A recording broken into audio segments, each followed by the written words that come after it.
500 subscribers. I never thought I would make it. To celebrate 500 subscribers, considering Super Ninja Steel is coming to an end and Beast Morphers is coming up, I thought I would list 10 things I want to see in Beast Morphers.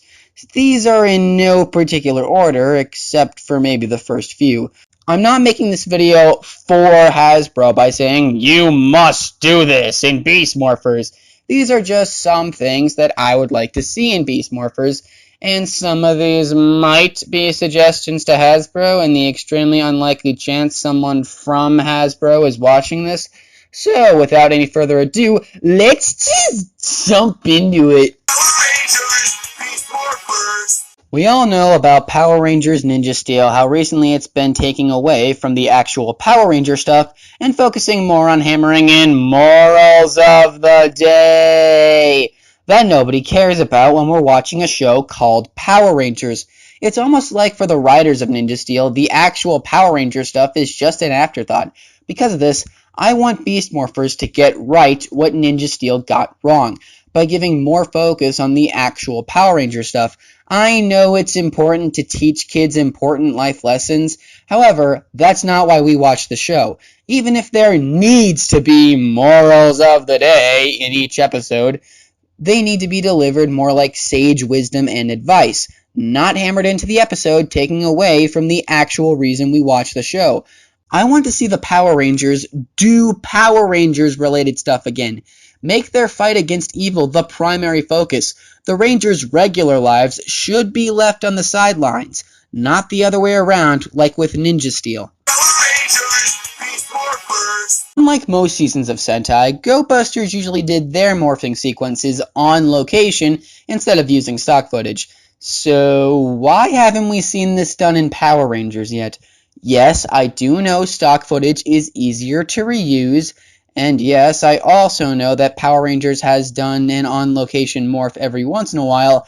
However, when Power Rangers does on-location morphs, those are usually insta-morphs. I really want to see a full morphing sequence done on location just like in Go Busters.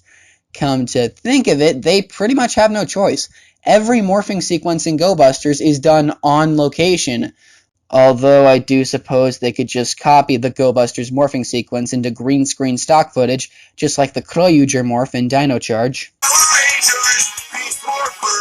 Like I said, I've had enough of the moral of the day nonsense, which I guess you could say started with Dino Supercharge, but it wasn't until Ninja Steel where the morals of the day really got hammered in and took time away from the actual Power Ranger stuff.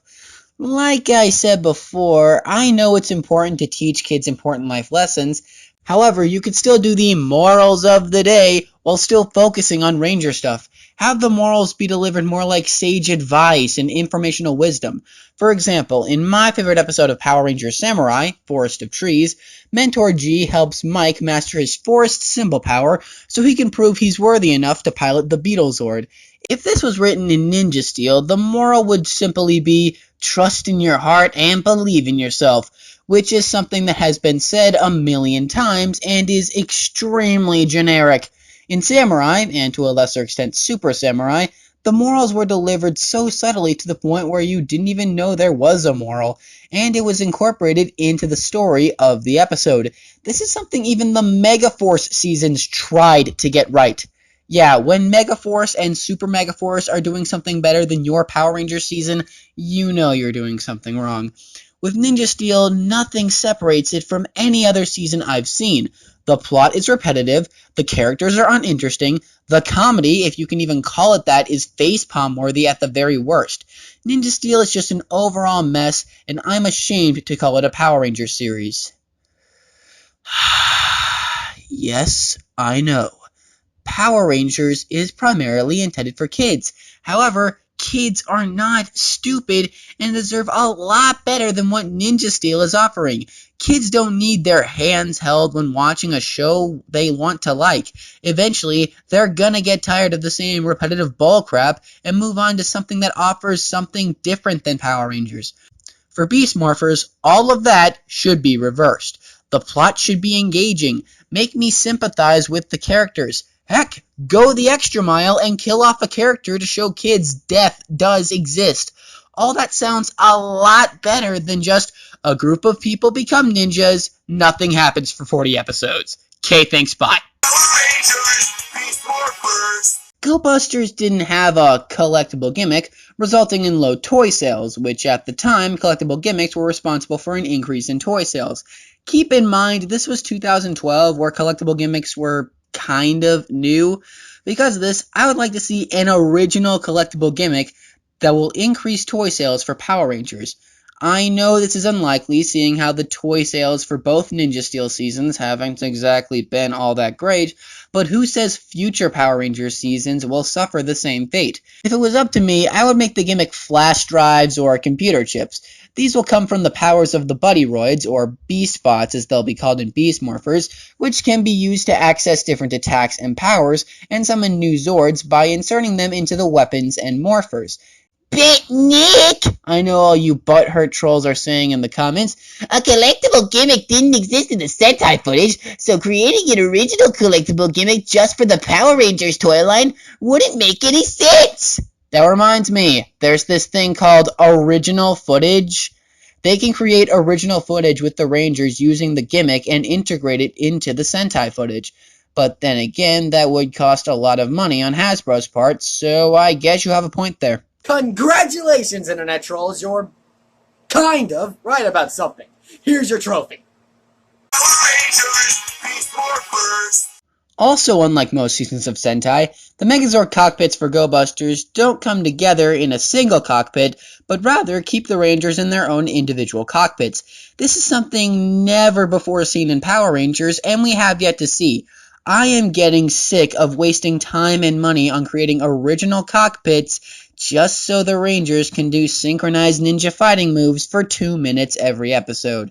By giving the Rangers individual cockpits, it makes each team member have a certain objective to fulfill, making their teamwork more important. Also, with Ninja Steel, whenever they get a new Zord or Megazord combination, they always say something like, "This new Megazord is so cool," or something like that, when the room, for lack of a better term, looks exactly the same every time. I don't want that in Beast Morphers. While I have nothing against original cockpit footage, we haven't gotten Sentai cockpit footage for a few years now, and thus using Sentai cockpit footage would save a lot of money, and if they do end up making original cockpit footage, I hope they don't waste it by having the Rangers do synchronized ninja fighting moves for 2 minutes each episode. When you create a character in a piece of media, over time they need to feel more and more like a real person, so the audience can identify with and relate to them.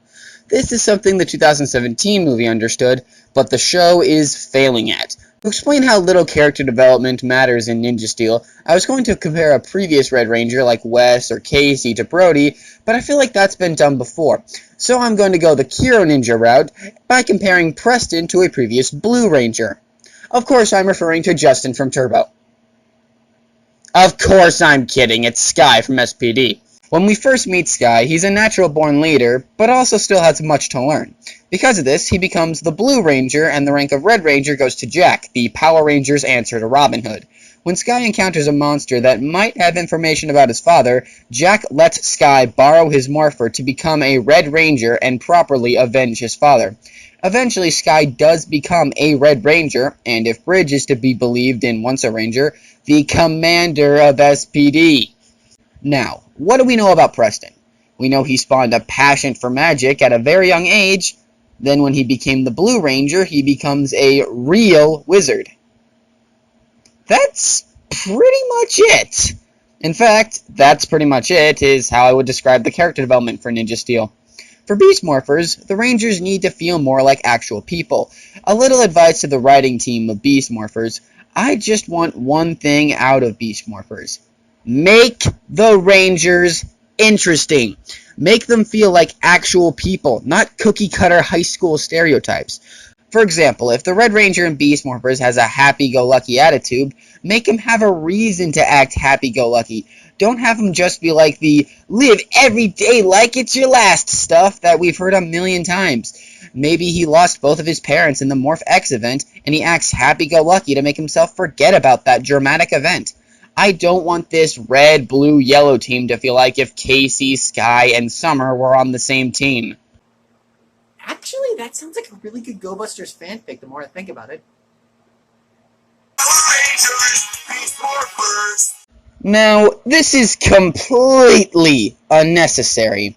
However, it would be pretty nice to see a previous Ranger return to show that he/she can still be a Ranger even though it's been years since they last were a Ranger.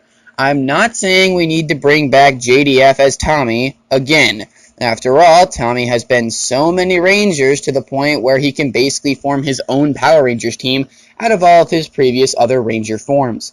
I think you all know where I'm going with this. Nick Sampson, aka Chip from Mystic Force, as the Gold Ranger. Well, it makes sense at least to me. But he doesn't need to be Chip. He has to be a completely different character. Maybe he was really good friends with the Red Ranger when they were kids, and when he sees his childhood friend for the first time in 10 years, his childhood friend is protecting the world from monsters on a daily basis. Because of this, he starts working on his own morpher to become the Gold Ranger. But if you think you can't make a previous Ranger the Gold Ranger, make a previous Ranger the Silver Ranger. I think the Silver Ranger should be Blake Foster, aka Justin, the Blue Turbo Ranger. Let me explain. Justin was very young when he first became a Ranger in Turbo, so bringing him back as a Ranger in Beast Morphers could show us how much he's grown up since he first became a Ranger. But not too grown up. He shouldn't be a strict authority figure, as most of the Sentai footage shows the Silver Ranger as a comedic character. Like I said before, these aren't absolutely necessary, but it would be nice to have some fan service to those of us who have been following the show for so long. Hasbro, in the unlikely chance you're watching this video, I would like to say to you one thing involving the Rangers and Beast Morphers. Don't make them high school students! I know high school students becoming Power Rangers has been a thing since the very beginning. However, the vast majority of Power Rangers teams, while mostly teenagers and young adults, most of them were not high school students. Don't believe me? Name one Power Rangers team from Lost Galaxy to RPM besides Dino Thunder that were not high school students. That's right, none. Everything in between the Zordon era and the Neo Saban era, none of them were high school students except for Dino Thunder. With Dino Thunder, it kinda made sense for the Rangers to be high school students, as the Rangers were dinosaur-themed, just like in MMPR, and we were bringing back Tommy. The same goes for Megaforce, at least the first season, as that was kind of an homage to MMPR, since Megaforce was the 20th anniversary season. With Ninja Steel, there was no reason for the Rangers to be high school students. Even if you had to make them students in high school, I would have had them be training at this martial arts academy, and these 5 are the top performing students of their classes, and because of that, they become Rangers. Yes, I know, this sounds like a copy of other seasons, but I thought of something more original than just freaking high school again. Even if the Rangers and Beast Morphers need to be high school students, take inspiration from Power Rangers Grid Defense, a Go Busters fan-made adaptation where the Rangers graduate high school in the very first episode. That way, if Nickelodeon, for some reason, demands the Rangers must be high school students, the high school-related stuff can be out of the way within the first 10 minutes of the show at the very most. As of now, Super Beast Morphers has not been confirmed yet, but making Super Beast Morphers an adaptation of Zyuohger would be killing 2 birds with 1 stone. However, knowing the Neo Saban era, they'll probably make the Super season about those Buddy Roid armor power-ups or whatever they'll be called in Beast Morphers. Although, I absolutely think a Zyuohger Super season is very likely. Think about it. Considering both seasons are primarily themed after animals, it would make sense. And yes, I do know that Go Busters is themed after spies and secret agents, but the suits were themed after animals, so it counts. Even though I would prefer a Q Ranger adaptation, a Zyuohger adaptation would give Hasbro, or whoever is making the Power Rangers show now, a chance to adapt a more current Sentai series into a Power Rangers series. On the other hand, it would get a little confusing going from the Go Buster suits to the Zyuohger suits, as Zyuohger has 2 female rangers while Go Busters only has 1, and looking at the color lineup of both teams, red would be the only one to keep his color, so quadruple that. There's a simple explanation for that line from Super Megaforce. But I've came up with an easy way around that. Super Beast Morphers could take place in an alternate timeline years after the Beast Morphers team defeated their big bad, until a new threat arises, this being the Zyuohger villains. As you may have guessed, I'm kind of doing a lot of things Super Megaforce did by bringing in a new villain group once the previous one was defeated, but unlike Super Megaforce, instead of having the team get new powers, the team instead gets killed off and a new team takes their place. This new team has been exposed to a different kind of Morphex and have been tested on, as the Morphex they were exposed to fused their DNA with animal DNA. To me, that would perfectly tie both Sentai series together.